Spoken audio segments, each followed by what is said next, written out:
All right, here we go. I put it in a Mercedes Facebook forum, and come to find out, the owner that sold it to the dealer that I bought it from reached out to me and said, "Hey, that's my car."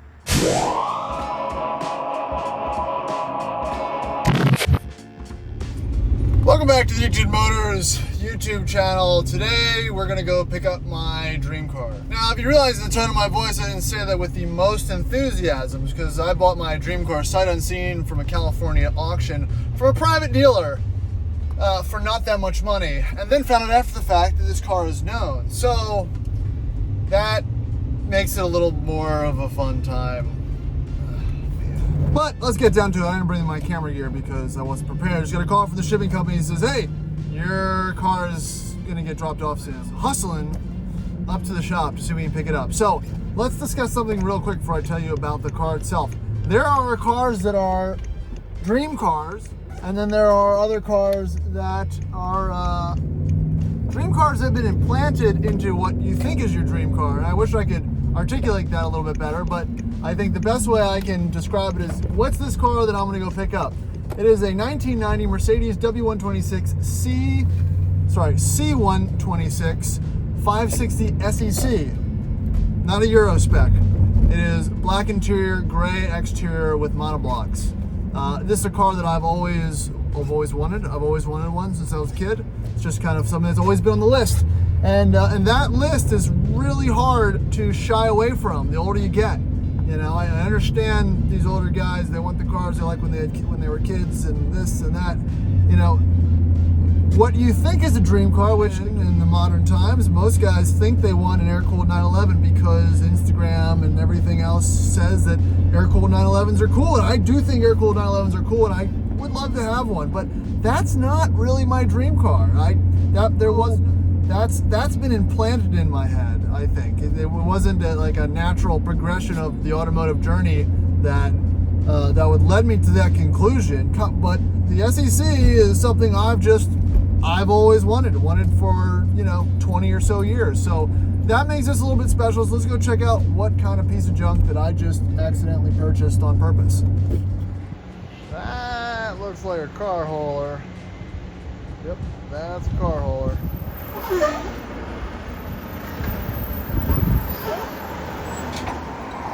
All right, so it seems to be, so far, has paint. I don't see any major rust. It looks pretty good. Scraping stuff on the bumper, just trying to make sure all these arches and everything look healthy. The previous owner said the paint was starting to fade, and I don't see it looking horrible. Maybe a little bit of body work there at some point, but it still even has the California tags on it.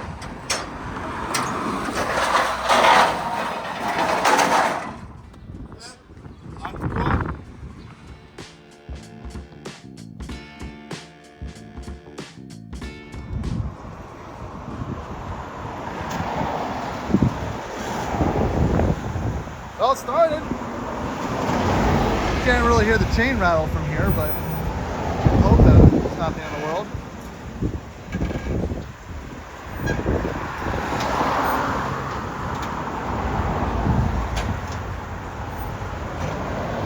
What a profile. All right, so here it is, my 1990 560 SEC Mercedes, my dream car. Believe it or not, it's not a Rover. No, it started with old Mercedes, and like I said, if your original automotive endeavor, whatever it was, whatever you started with, kind of stays with you. You really can't. So let's do the initial walk around. Now that it's here, things that we've known. It needs the rear accumulators in the back. Apparently the ride's pretty bouncy. Monoblocks a little bit faded, but I like they're not the super big ones. They look like they're from like a C43 or something like that. The tires are very dry rotted, not really good for road use. I believe the car has been repainted. Not really the end of the world. There's a little bit of overspray and stuff. You can see there's some chipping on the front. Where did I see it? Here, a little bit of dribble drabble. Not really the end of the world, but mainly, again, I'm looking up in here, and what I'm looking for is to ensure there's not any terminal frame rust, because these kind of unit body cars, they rust oddly, and it's kind of a terminal issue if they really do go bad. I know the sunroof doesn't work. I'm fine with that. But the smell of old Mercedes is emulating here, and that definitely brings me back. But what I'm seeing so far doesn't really intimidate me all that much. Just a lot of wax has been applied. Looks like the badge has probably been reapplied or something a few times. That's okay. Like I said, I wasn't going for a show car here, and the bumper's been repainted poorly. I don't want another nice car. I've got the 911. I want something. This is drivable. This is, presents well. It'll look better once that period California tint is removed. But overall, from the exterior, I'm not really intimidated yet. I'm actually, honestly, a little bit impressed. It looks clean under there as well. So not too bad so far. All right, let's jump into this pillarless behemoth. Checking out all the leather. Now, one of the selling points was how good of a condition the interior was, because these bits and pieces are very hard to find these days. This is coming off, but the seat worked. Oh man, it just, if you know old Mercedes, guys, you know exactly what this car smells like. And it's pretty nostalgic. It definitely brings you back. So let's see. I mean, obviously we saw it drive in here, but let's see it. Fires right up, man. That does run well, and that's a good thing. So I've even got the Burrowwood, baby. I've got the Burrowwood center console. Yeah, not too bad. This tint is probably affecting the performance of the windows, honestly. I think I've got radio function. It's okay.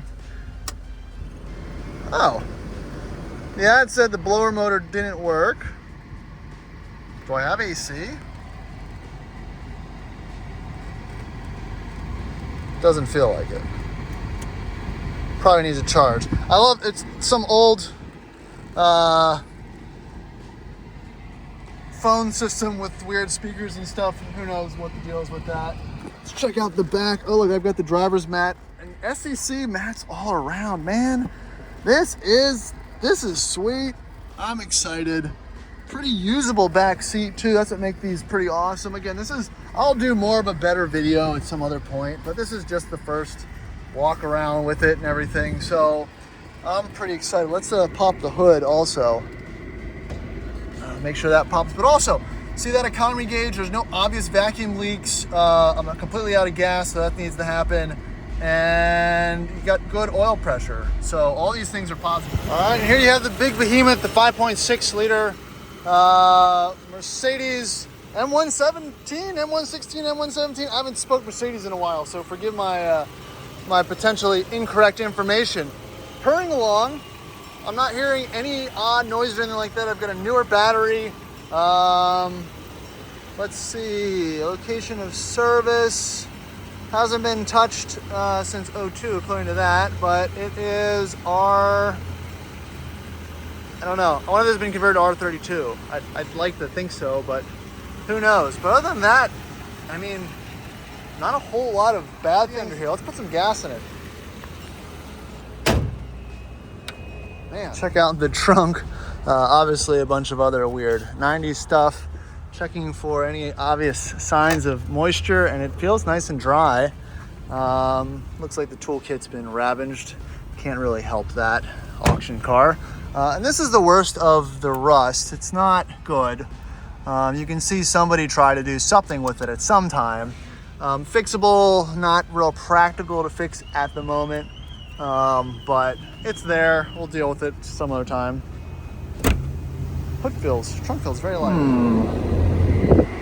I feel like this thing hasn't had an oil change in a very long time. All right, let's get some fresh gas in here. Like I said, who knows how long. If the oil hasn't been changed for a while, I'm sure the gas is very old as well. At least 6 months. Take it for the first spin, and obviously this is not perfect. This is the cheapest one that I could find anywhere that ran and drove and didn't need. Trying to get killed by the gate. That ran and drove and didn't need a immediate, well, I'm sure this needs 5 grand worth of stuff, but so far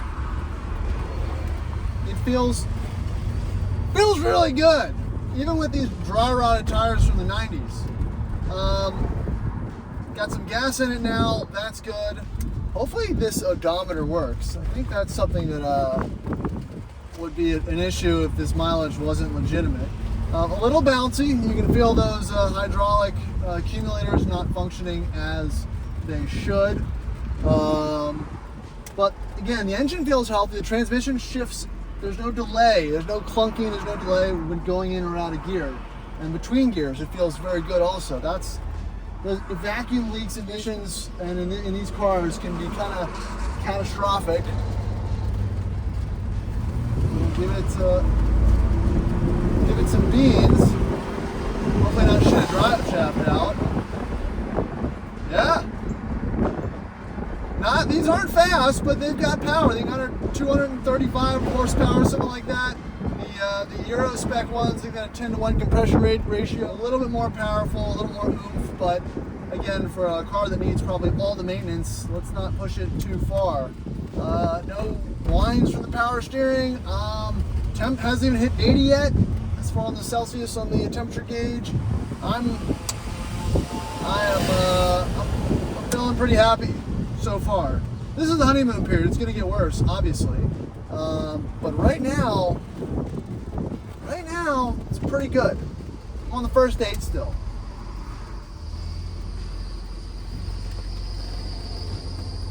And again, I'm not a radio guy, but this is one car that having the radio function will be a must. I should play with this.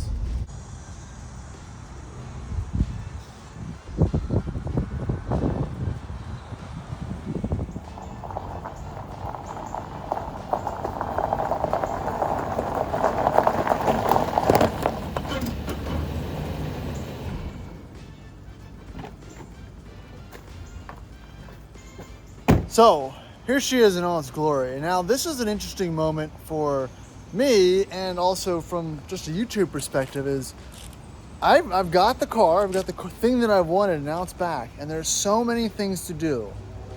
Where do you start, right? And I've got limited time because we're literally moving next week.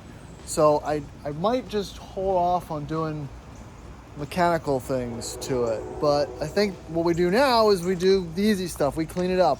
We go through it. We wash, we get all the stickers off. Maybe we try to get some of the tint off. A little bit of seafoam, a little bit of fuel stabilizer. I want to change the oil. Maybe that's easier said than done. Quickly in the front yard, in the driveway before things get a little wild. So this is, I'm trying to find a direction for this video, but I just kind of want to play with it first. So taking another look at it in more of a controlled environment, and I'm feeling better. You know what I mean? This is a very familiar space to me. I'm not an expert, but I kind of know my way around a Mercedes V8. And I'm also looking at just kind of like the valve covers and stuff, and it all looks very honest. The engine mounts, they look fine. They're not cracked up and broken. All these vacuum lines look okay. There's not oil buildup or coolant bulging anywhere around these the thermostat housing. These hoses look good. It looks like someone's been here and touched a few things recently. That's a power steering line. That looks newer. Got some fluid in the SLS system. I don't have any ABS lights or warning lights on. Looking at the back of the engine, got a clip undone. I probably should check the air filter. We'll check the air filter when it cools down. It's a little hot right now, but all your little sensors and things look pretty reasonable. And that is where I want to start with the baselining. I'm sure, there's a couple belts that need to be replaced. Let's see. Yeah, some cracking, and it's not the end of the world. Viscous fan, clutch, it's there. You can always tell a 560 from a 420 because it has the dual intake snorkel. Let's see if we can get this off. Nope, not gonna be able to do that with one hand. So missing obviously the hood padding. That's easy. We can find that. What's going on there? So from this standpoint, without having it up on a lift or anything yet, I'm feeling a little better. All right, let's see if it takes a couple pounds of refrigerant. It's still a shit box at the end of the day. I'm not gonna gloss over the current situation, but I would like some AC. So didn't have enough refrigerant to really get anything moving here. The compressor was spinning though, so that's good news. That means the compressor's not locked up and we've got a little bit of a starting point to play with. Now let's move on to the first item of business, right, is these tires. I think they're date stamp 04, so I was not joking when I said I was assuming they're 20-year-old tires. Let's check in there. Yeah, those brakes. Yeah, brakes are actually pretty good. It's the beauty of these old Mercedes. The brakes always feel very, you know, they adequate, right? That makes it feel like not such an old car, which is one of the more attractive qualities about these cars in general. And these 17-inch monoblock knockoffs, or what you call them, they're the perfect size, I think, for this car. I don't like the bigger ones. They look a little bit too big for a car like this. So this is, you know, just about the best fitment size that you want, I think, on a C126. And it's a shame because they have good tread. They're just super old. And man, yeah, a little bit of overspray and whatnot, but that looks very clean under there. I like that a lot. Also one of the best back seats. Let's be honest. Look at this. Leather, great condition, needs to be cleaned. This terrible tint might have saved it from total destruction. And I've actually never sat in the back of one of these before. So let's see how that goes. Yeah, that's pretty cool. Little window switch. Got try to pull this down without breaking it. Armrests, no cup holders. Let's see what we got back here. No kit, but I have one. Oh no, there's the first aid kit. Perfect. Go on, if you like old Mercedes, it's the first thing you check. And yeah, I'm gonna sit behind myself. Yeah, I could do that. Probably move the seat up a little bit, but wouldn't be the worst place to end up. So it's cool. This is just a pretty cool car. I always like sedans, but again, if you're gonna buy one, you get the coupe. Better resale value, pretty much better everything, better following. The mats make it.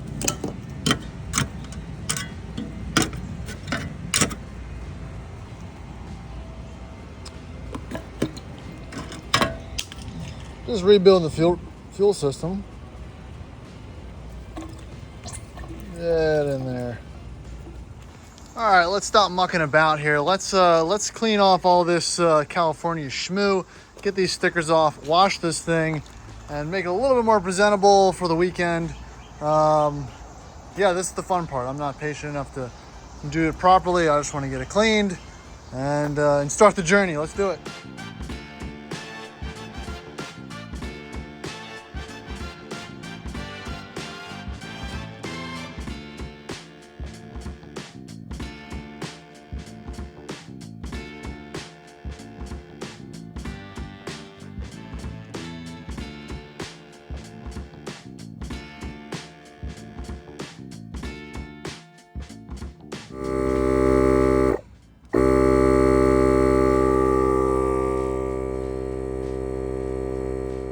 All right, so we've got her all aired up, cleaned up, and yeah, the finished, just from a wash, without the stickers, this thing's looking 800 times better than it did before. Still have the tint. It's a little bit of an endeavor to remove that properly, heat gun and all that. Don't want to go ripping half it off, but this thing's sweet. I'm excited. You know, one thing I didn't mention before, and I saw in the Carfax, and what gave me a little more confidence when buying it, was the fact that it had passed California emissions, was pretty stringent in the past few years. So that gave me just a little bit more of a warm fuzzy that at least the powertrain was okay enough to pass that emissions control test, which is not very easy to pass, especially with an old car. So, you know, little things like that make me feel, or started to make me feel a little bit better. So let's fire it back up. Again, I've added some fuel conditioner, and that's really about it, and some Freon, and go for a little cruise. Not suggesting these changes really make a big difference in the overall performance. It's more so I've charged up the AC. And I know these things idling don't really make the best cool air. They need a little bit of movement to get things flowing. Maybe the aux fans aren't kicking as they should, so another thing to look into. All right, so all the tires are at about 25 PSI, so that might improve the handling a little bit. And so we're getting cooler air out of these vents, and yeah, it's there. It's not amazing, but for an early '90s car, that'll keep you from sweating your balls off. And I wouldn't say traffic, but in different conditions. All right, let's do a little poll here.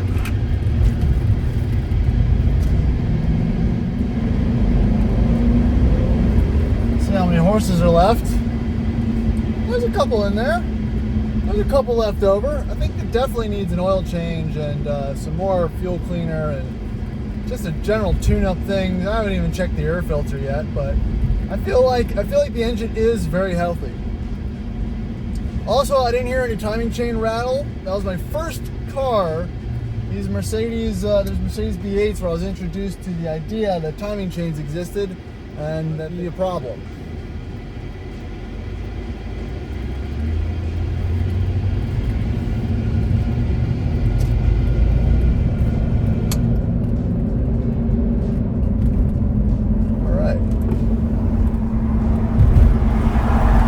Also getting a little bit of a burning smell. That's what you want to. It's good.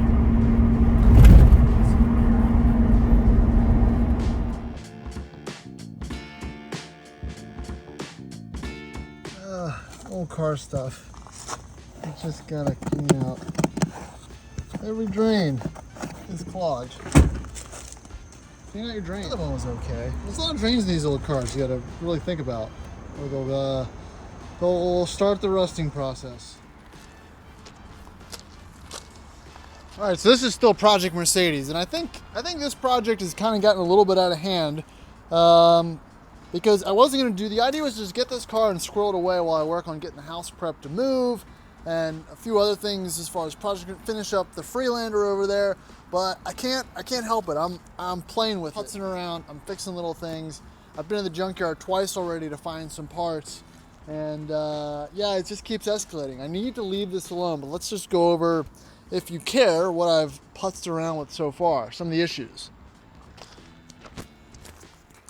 Now, first comes first, and I haven't done anything with this yet, is I was trying to determine whether or not this little rust hole is causing water to enter the rear of the car. It is. So that needs to get filled in. I'm not sure how I'm going to go about doing that. So that's going to happen. Like all these Mercedes, I need to find the grommet for the power antenna. I think that's really it for the back.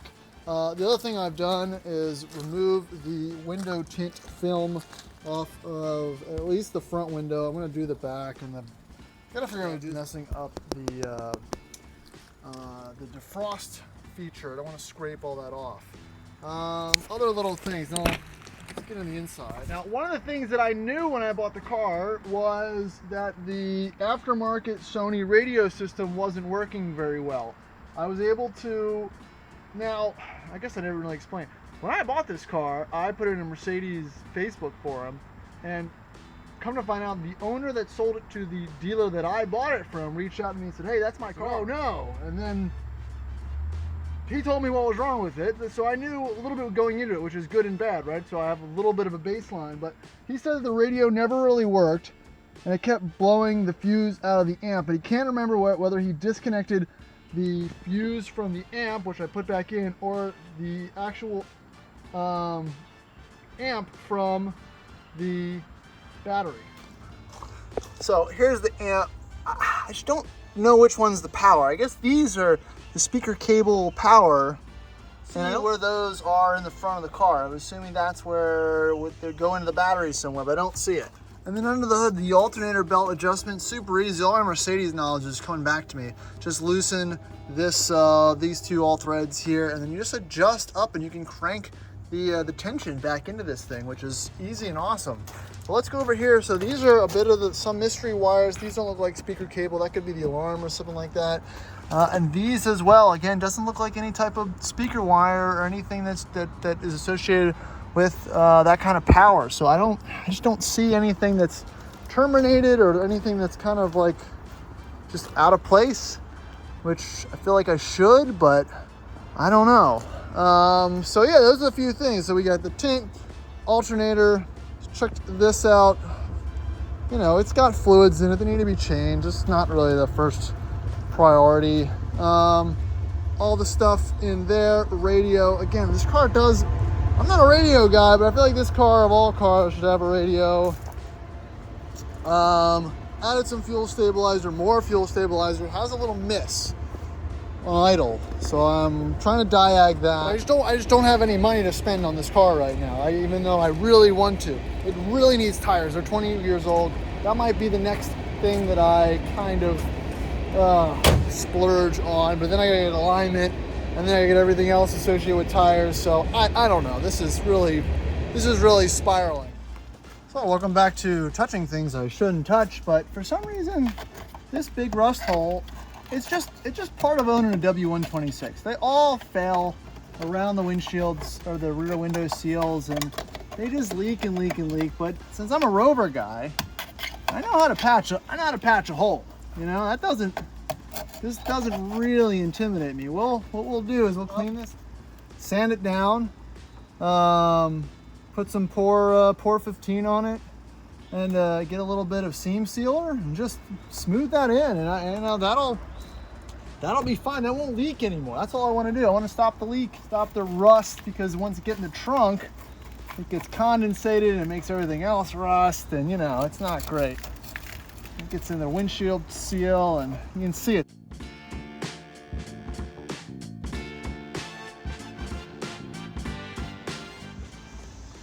All right, so we're gonna just, you know, like I said, anything's better than what it is. So I'm going to apply a very liberal slathering of the Pour 15 to the back of this trunk sill. And it'll hopefully prevent further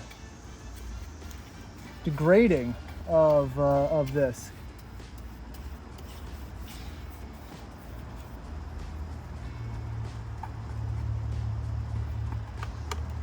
Riveting content. And I'm just going over the old paint. I'm getting it all. And more importantly, I'm going to try to get it from the other side, because it's not pretty under there. It's actually worse on the underside than it is right where the hole area is. And that might be hard to believe, but you know, it's just creating that that greenhouse probably in the back due to years of leak neglect. All right, well that's drying. Let's see what's going on with my other issue. It's it runs rough until it warms up. It's like a heat soak thing or a fuel issue. Well, let's see if it'll do it, recreate it now that I'm filming.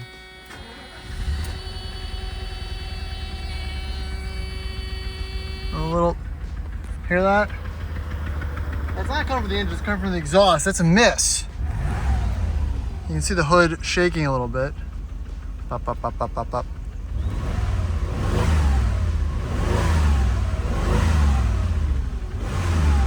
It's just missing a little bit. Oh yeah, there it is. And that, it goes away. You know what I mean? It's like when it comes to the temperature, it goes away. I've done zero research. I'm sure it's a sensor or something silly, but maybe I'll clean the throttle body. I don't know, let me know in the comments, because this does go away. It's like a carbureted car, it needs to warm up or something. That's a little odd.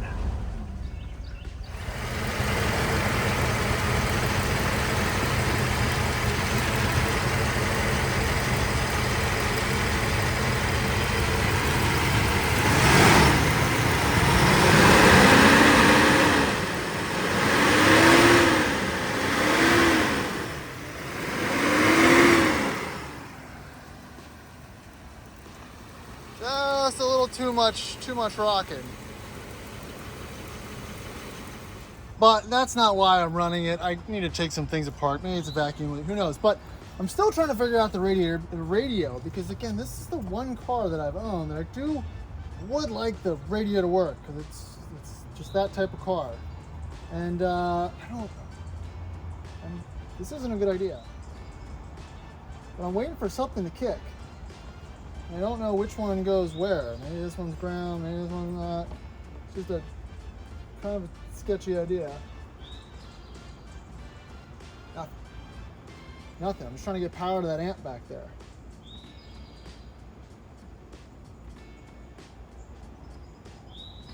And these wires say Amp King. So I don't think they go to nothing. And then these two, look at these two. These two.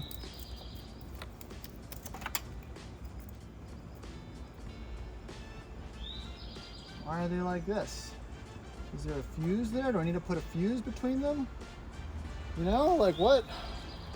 Maybe this one's power and I need to put a fuse. Let's try that. I don't know. I'm not an electrical guy. And for you audio guys out there, if it seems like I have no idea what I'm doing, then you are correct. I would assume, right, that the positive side would have this fuse. I mean, basically what I want to happen is the fuse to blow out on the amp. Ooh. Oh! Oh! That was it! Did you hear it? Oh, buddy. Hold on. Oh, I'm a genius. With that music. All right, let me just get one more time for effect to make sure that what that did work. We didn't blow a fuse or anything yet.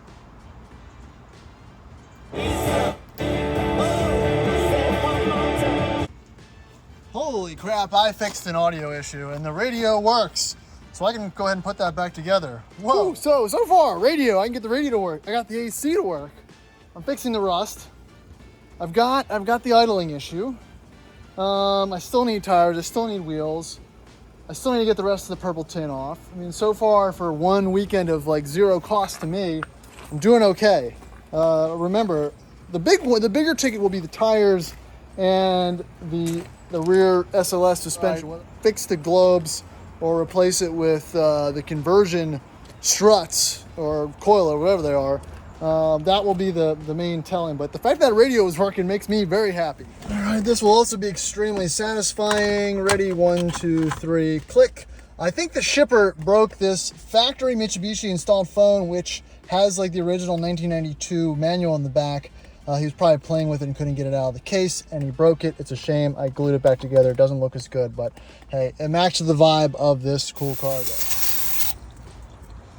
though. Clean that out. Maybe, I don't know, cold start injectors, leak down issues. I don't want to get all the way. Let's start with easy stuff maybe.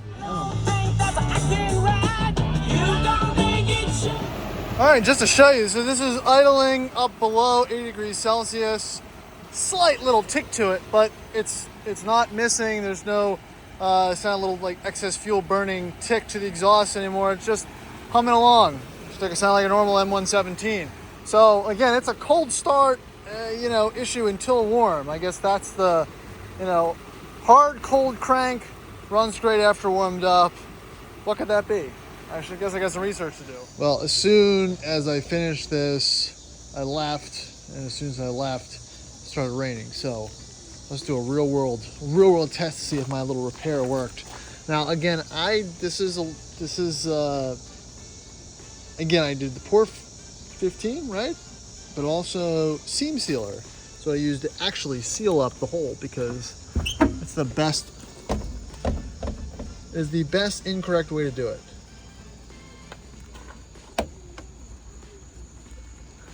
And you'd see the drips down here, and I don't see any drips, so probably put another coat on that, let that dry.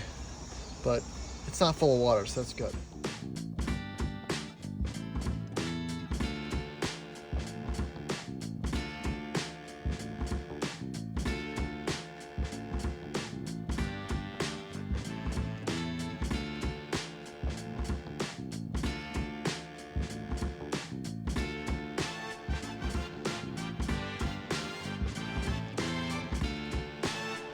And other little things I'm checking while I wait for parts is the cold start injector. I just cracked that nut and there's plenty of fuel there coming out of it. Does that mean it's functional? I don't know, but at least it's getting fuel. So we're doing a bunch of things. We're letting the air idle control valve or the warm-up regulator soak with some carb cleaner. And I pulled a plug to check that out to see what that looks like. And yeah, they don't look great. They look older. Super, it'll focus. They don't, that's not all that great. Let me get my tool out if I can find it.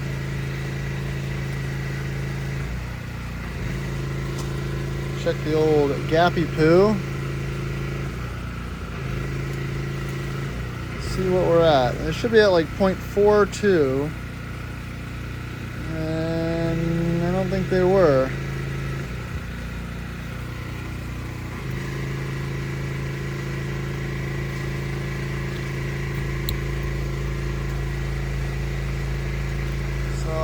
We'll open that up, see what it does. Yeah, here's another one. I think these are shot. I'm gonna have to go ahead and get some new ones. They're not even worth playing with, I don't think. All right, so let's see if we did anything. Clean out this, tested that. You know, should just fire right up now, right? In theory.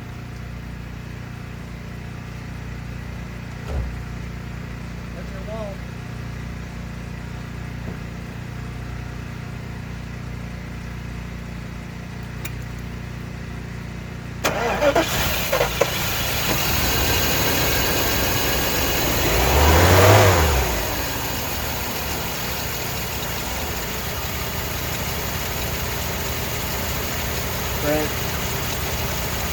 No dice. So I've got a new cap and rotor on the way, which I'll show you what the old one looks like, which could do it. I think I do need new spark plugs too, but I don't think it's a vacuum issue. Again, it could be a module, it could be cold start regulator, it could be any of that, but I don't think it's a vacuum issue. The car's got perfect vacuum, at least on the gauge.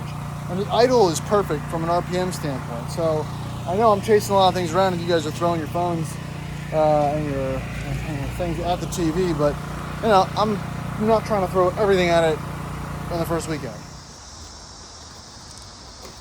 All right, so it's another night back out here with the SEC. I still haven't mosquitoes. There's freaking mosquitoes everywhere. This is just giving me flashbacks when I was 18 working on my first 420L, just running back and forth in the house, checking BENZ World forums and just not getting anything done, thinking there was a quick fix for something that probably isn't a quick fix. Going down the YouTube rabbit holes of because I have a miss, I need an engine, I need timing chains and guys, I need injector seals, I need intake manifold gasket replacement. Everything is completely dried out.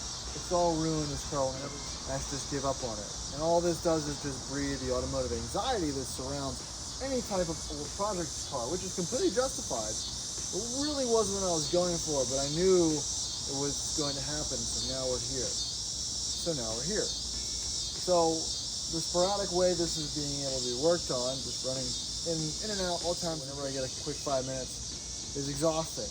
But we're gonna keep doing this. We're gonna do the basics: plug, cap, rotor, spark plugs, and then move on from there. There's a strong possibility that there is some type of injector leak down or something like that, just due to the fact that it does come back around after a while. So, you know, I thought I'd be really fighting just doing the SLS accumulators in the back, not the running bits, which, I mean, I should know better, but I missed that opportunity. Looking under the car, however, very good, actually. I'd say so. Got, you know, a little oil leak or something. With the trans pan, everything looks good. I'm not seeing any rust. There's definitely an exhaust hanger strap that's missing.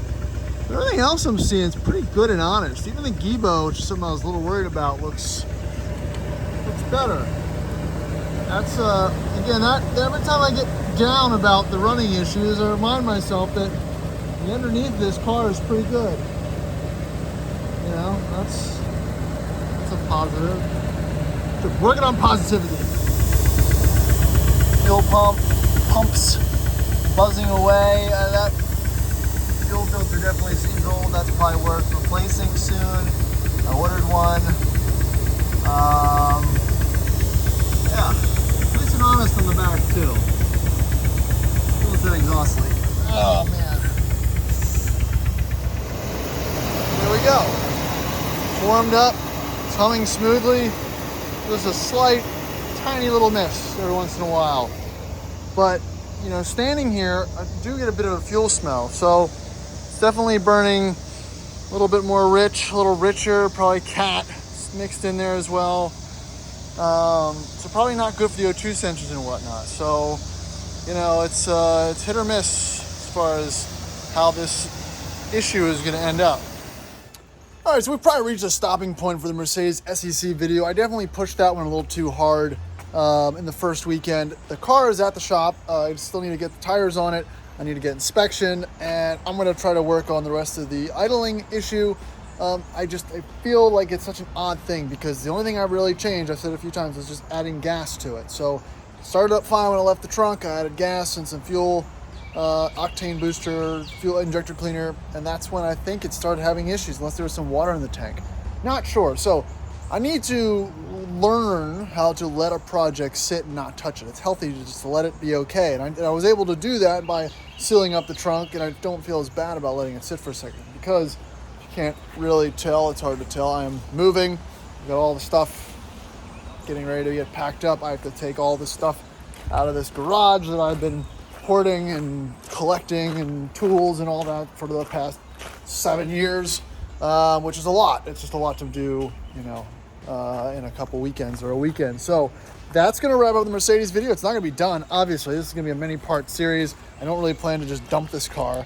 I still have to post the second Freelander update video. The Freelander's still here. I'm just waiting on an O2 sensor. And a few others that, man, some of this stuff's just taking a little bit longer than it usually does. I'm trying to post some longer videos and maybe not just, you know, some shorties because I think that's what the YouTube's like. So a lot more to come on the Mercedes. If you came to this channel for the Mercedes, check out some other videos. I've done a couple 126 videos. My brother has a 126, a 91 300 SE and some other things. So check out the rest of the videos. Please like, subscribe, and we will catch you when I have less money in the future because that's how this car stuff works. Thanks.